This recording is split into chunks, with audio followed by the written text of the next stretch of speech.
What's up, guys? This is Justin, the Board Game Roamer, and we are going to talk about the final type of combat with the enemies we have in Dungeon Crusade, and that is champions. So in Dungeon Crusade, if you remember, there are three types of enemies. There are minions, basically the trash mobs of the dungeon. There are guardians, the big bads of the dungeon that also wander similar to minions. And then we have, finally, the champions, which are involved in chamber combat. So these are going to be, remember, chambers are typically when we go on quests and we're seeding those quest tables. This is where we're going to find quest items to complete quests, keys to open doors in the dungeon in order to get into to find other quest items, things of that nature. This is going to be the chamber combat, right? So there is, of course, in the same way that there is classic combat and revised combat, there is classic and revised combat for chambers. So let's talk about that. We're going to start with the classic chamber combat. And for now, we're just going to assume that we have a single hero, right? When a hero moves into a chamber, they will flip the chamber over, and you will have a token that will tell you what the monster is and what level the monster is. So in this case, we have a level 2 monster. You will find a deck that says champion. So these are the backs of the cards that you will want. And in this case, we have a Black Hand Blade Master. So that's who we're going to be combating. So really the main thing that we need to know about champions is they work almost exactly like guardians. It's going to be very similar. With a champion, when you fight them in the dungeon, right? If it's classic combat, you're going to do the same thing. If you have a single hero, you can only attack once, and you're going to go through all three phases. You're going to do the shuffling, and then you're going to flip over the first one, and you're going to decide whether you want to attack or defend, process it. Let's say we decided to... Right, and so we just continue on down the normal process. Like I said, we flip this over. We decide whether we're going to attack or defend. Let's say that we choose, in this case, maybe to attack, because maybe that's our best chance. Reroll our dice. Then we do the same thing. Now, we can only attack once in Classic. We can only attack once, so we'd have to defend in the Mythical and defend, right, in the spiritual phase. So that's Classic. The biggest difference here, one of the biggest differences here, is that unlike Guardian combat, this combat doesn't end, okay? So we actually start over again. Same process. Shuffle this up. Shuffle, shuffle, shuffle. Then we're going to do, right, this combat. Now, the thing with this combat is, if we're inside of a chamber, and let's say we went in there with a single hero, maybe we came in equipped, right? We had an idea of what we're going up against, or we just really needed to get in there, and we find, uh-oh, we've got a problem. We're getting whooped, right? And this doesn't matter whether it is classic or revised. We have an opportunity, and that opportunity is we can actually evade out of the chamber. Okay? We start our combat. If there's any at the beginning of combat, things that happen, that happens, and then we have to make a decision. Do we want to stay in the chamber, or do we not want to stay in the chamber? If we decide, hey, we want to try to evade out of the chamber, then we're going to assess the card, right, of the champion. And you'll see here there's a number, and it's got like a little back arrow there. That's the evasion value. So in this case, our target number is a 14. And of course, on our hero attributes, we have an evade value. And we may also have additional abilities on our cards, on our weapons, our loot, our items. For example, this particular bow adds +1 to agility, but maybe you have a ring or something that adds to evade. So our target number is 14. So we would roll a d20. Wow, okay, we rolled a 1.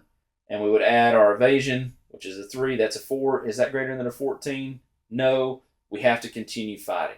Okay. We have to complete a full round of combat. Then we get to potentially try this again. But let's say that we were successful and we rolled a 19 on our evasion.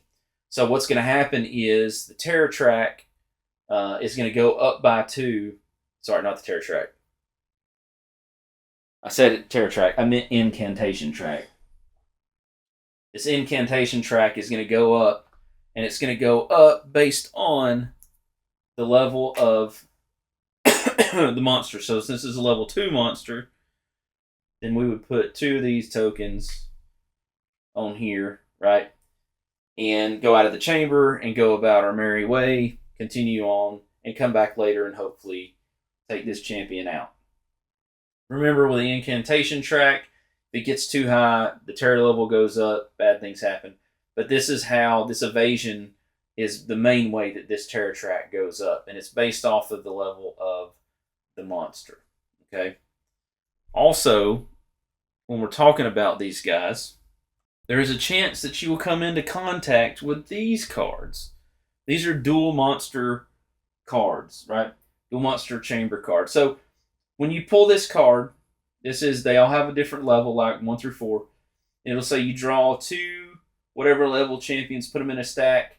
You'll face the first one, and you have to basically defeat the first one, and then you'll have a whole nother battle right back to back with the second monster. Now, if, let's say we pulled a dual chamber monster card, and we started drawing, all right, and then let's say that's the first card we drew. So it says, okay, we need to draw 2 total.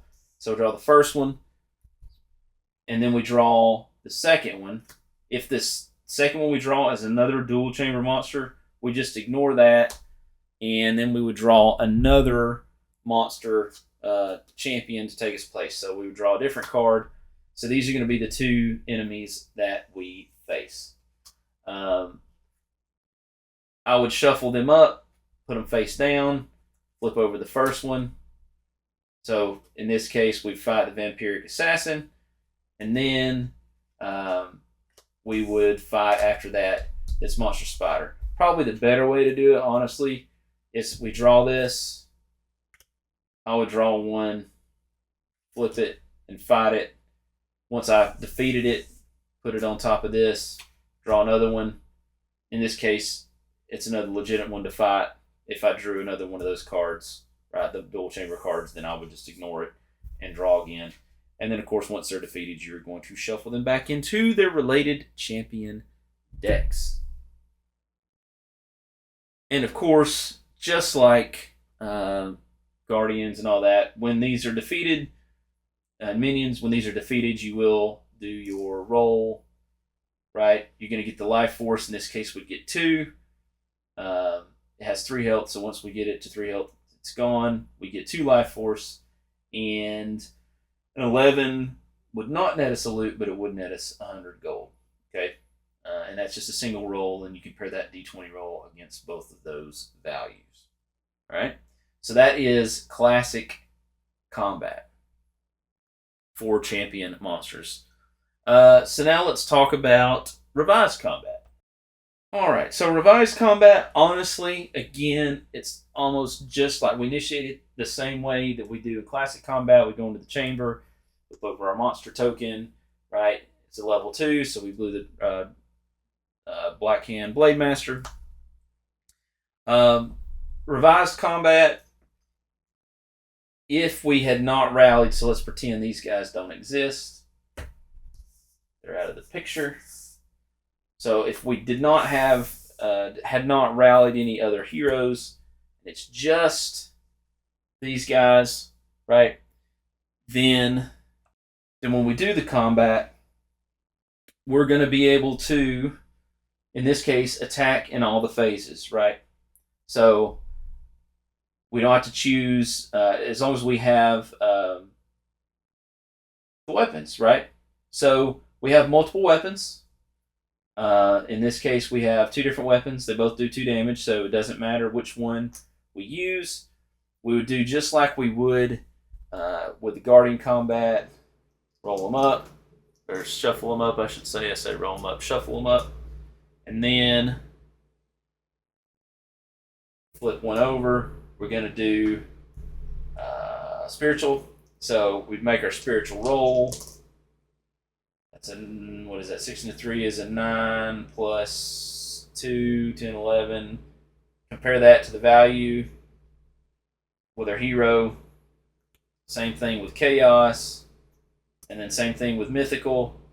If at any point the champion is dead, then we do our loot and gold roll, and we've defeated that monster. Otherwise, we would start over again. Do we want to evade? And then keep going through the cycle. Okay. Same rules apply if we had multiple heroes, as it does in Guardian Combat when we rally. Each hero would have to participate. We would do the same thing, shuffle them up, bing, bang, boom. We have Chaos. We could choose one of them to attack in that. She's got a really good Chaos, so she's going to use her weapon, right? Then our Sobrinius hasn't done anything yet. We have Mythical. She's got pretty good Mythical, so phase 2 she's going to attack, and because, right, she can attack with as many weapons, right? It doesn't matter. She could use the same weapon again. Now, because there's only 2 of them, he has not been part of this combat, doesn't done anything. He hasn't attacked or defended. So when we go here, we would be forced, right, for him to attack in that last round, right? Because he has to participate. It doesn't matter that, maybe he had 2 weapons and one didn't get used. He has to participate. That's how he participates. And again, same thing. Once they're defeated, you can do the loot and gold roll. Good deal? So hopefully that makes sense. Oh, sorry. Let's talk about evasion. So when you have rally multiple heroes, each hero makes the decision, right, after we do the first start of combat steps, each round, whether they want to evade. So maybe he's getting really, really pummeled, and she's not, and he wants to get out before he dies. Then he could attempt to make that check. She could choose not to make that check, right? Doesn't matter. Those are independent decisions. You don't evade out of a chamber as a group. You evade out of the chambers as individuals. Very important to note, which I did not note in the other. Right. I think that's everything that you need to know about chamber combat. Fortunately, it's very similar to Guardian combat.